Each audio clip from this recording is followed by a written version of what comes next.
Let's make some sauerkraut. For sauerkraut, of course, we're going to need cabbage, salt. I'm using pink Himalayan. You can also use sea salt, pickling salt, or kosher salt.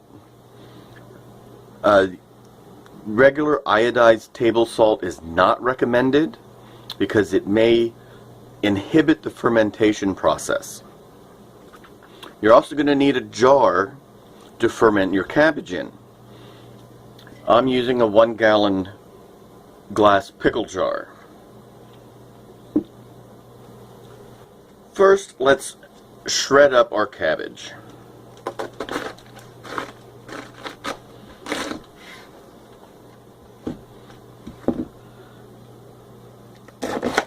You can use a mandolin to do this to make it quicker. You can also put it in your food processor. I like to shred mine by hand, but you do what makes you comfortable.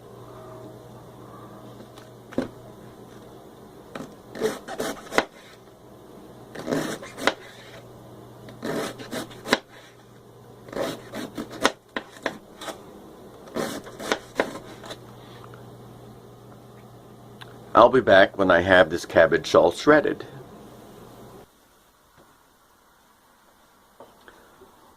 Once you have your cabbage chopped, it's time to add the salt.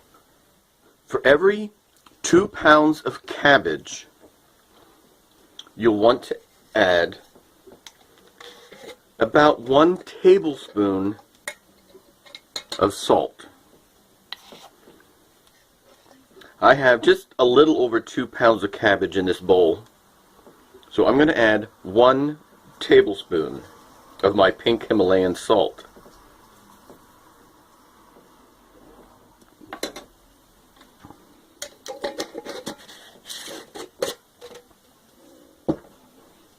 And once that is added, you want to mix it up so that salt is distributed amongst all the shreds of cabbage.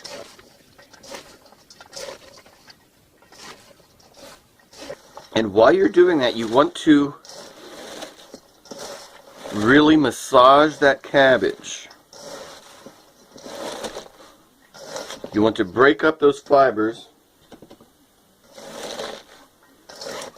to encourage them to release their liquid. And that will create our brine solution.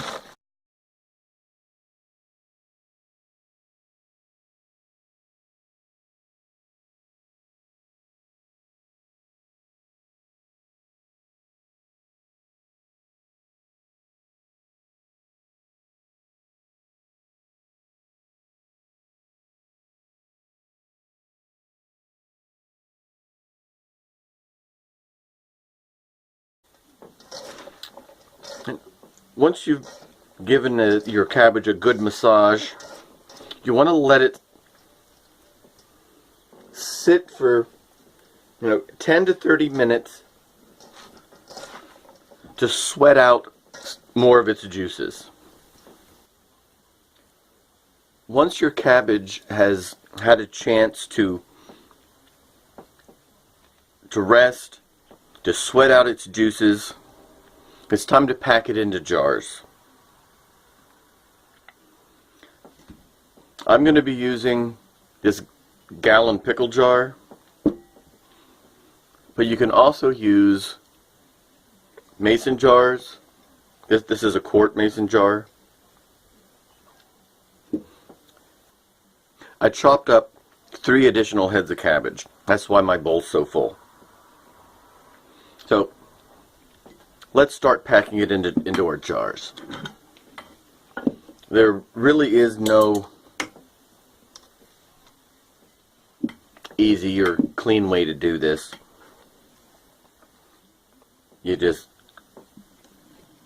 grab a handful, and do the best you can.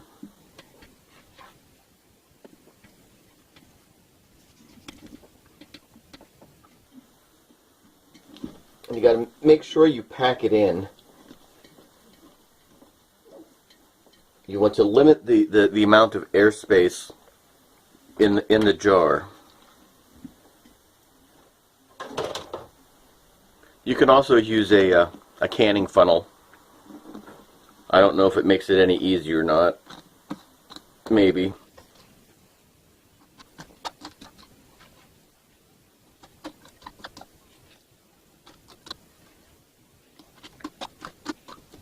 Well, I'm gonna finish packing this jar, and I'll be back when it's done.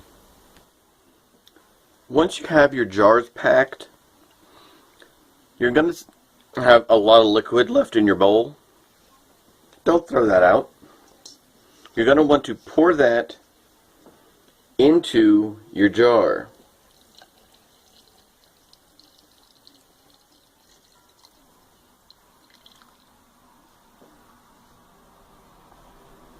Then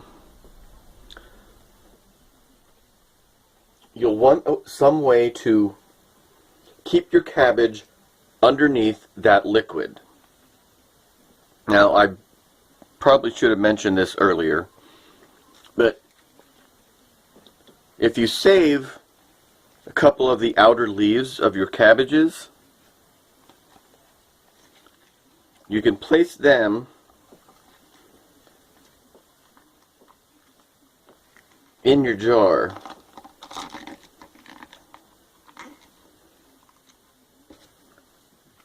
To hold everything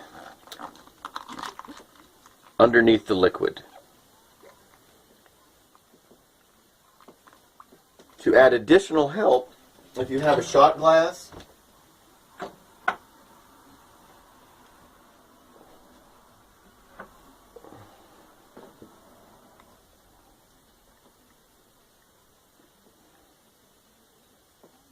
you can sit that on top of those cabbage leaves, and that will help hold everything under the liquid. Once you have that done, you let it sit on your counter for 7 to 14 days. After 7 days, you'll want to check it, give it a taste to see if it's sour enough. If it's not, put the lid back on it and let it sit. I usually go the full 2 weeks, 14 days. If you're using mason jars, there's a product you can find on Amazon. Do a search for pickle pipes or Firmalid. And there's a couple other ones, but this is a Firmalid. It's a silicone nipple that you put on your jar. And what it does, it allows the gases to escape the jar without allowing oxygen in. It's not necessary. You can just use your regular lid, and every couple of days you burp your jar. And that, my friends, is how you make sauerkraut. Thanks for watching.